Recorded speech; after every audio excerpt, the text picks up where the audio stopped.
This one hits a little differently. We were all there. Many of you were there. Many of you watching were there as well. The president was there. The vice president was there. The cabinet was there. And what you saw, described by the general and the U.S. attorney, is absolutely true. The president spoke on late Saturday evening with the message of unity and a backing of law enforcement, and we have followed through on that message of unity and the effectuation of law enforcement across this country. This FBI is grateful to the United States Secret Service, the Department of Homeland Security, and our interagency partners, including the Metropolitan Police Department, for swiftly jumping into action. All of us on there put us in a unique position, but all of us also acted uniquely. The Washington field office jumped into action immediately, sending a mobile command center to the scene, along with our evidence response technicians, who showed up in speedy fashion to make sure we could collect the evidence that the prosecutors and the department needed to make this announcement today. Also on scene, you were told about the brave heroics of the United States Secret Service and other members of law enforcement.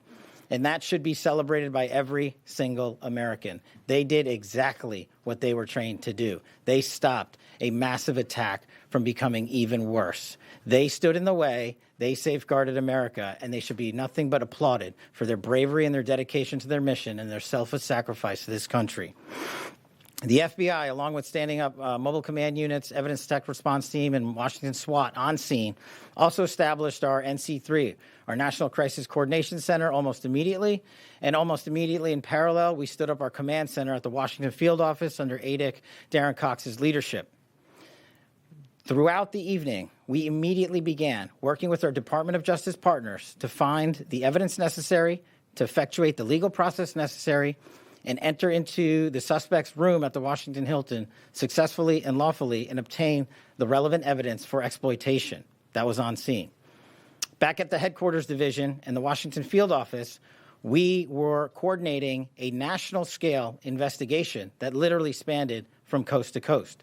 As you heard, FBI agents, along with the interagency, were immediately dispatched to the suspect's home in California, where we conducted interviews that provided critical information about this horrific attack.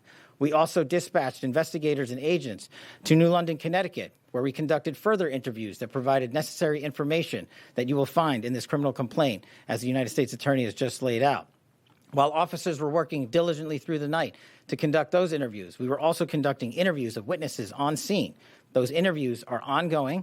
As you know, there was almost 2,000 people there. We are sifting through and prioritizing who to talk to, and we will get to each and every one of you with any bit of relevant information. Again, we ask everybody who has any relevant information, like I did on Saturday night with the president, 1-800-CALL-FBI. Any piece of information is information we want to have and must receive. On top of the on-scene response by this FBI, the headquarters response, and the Washington field office response, the FBI flipped on its enterprise-wide response to this critical incident. What does that mean? We dispatched fixed-wing assets across the country so that we could immediately transport evidence that was acquired in California and Connecticut and sent it to our laboratories in Quantico for analysis. We collected the shell casings on scene, including the firearms and the weapons that the judge talked about. Those were also sent to our Quantico laboratories for immediate analysis.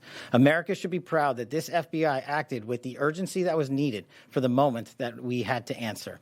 The president rightly said that we will act in a unified fashion, and it's because of President Trump's leadership and backing of the blue, every single person in law enforcement that I stood with into the late evening hours on Saturday, early evening hours on Sunday, and all day yesterday and today are thrilled to wear the badge and defend this country. Each and every one of them deserves our thanks, and I encourage everyone listening to go out there and shake the hand of a federal agent or police officer and say thank you for doing their job.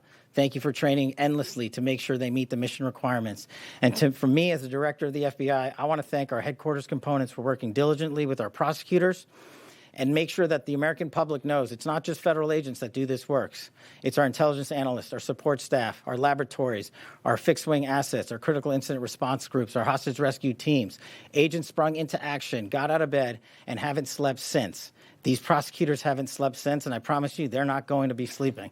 They are going to give you every piece of evidence. As the journal said, we will make public, when appropriate, to protect the integrity of this investigation, to make sure that due process is served, and we will meet the highest standards of the Constitution as we always do.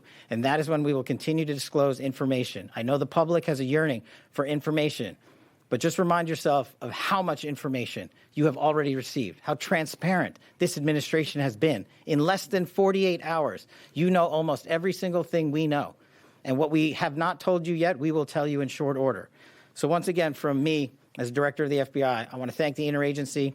I want to thank the United States Secret Service and their Director, Mark Wayne Mullen, the Secretary of Homeland Security, the Attorney General of the United States Attorney Pirro, and Ada Cox for springing into action on a night that should have been celebrating free speech, but we will be doing it again shortly, as the President said, and we look forward to seeing you all there.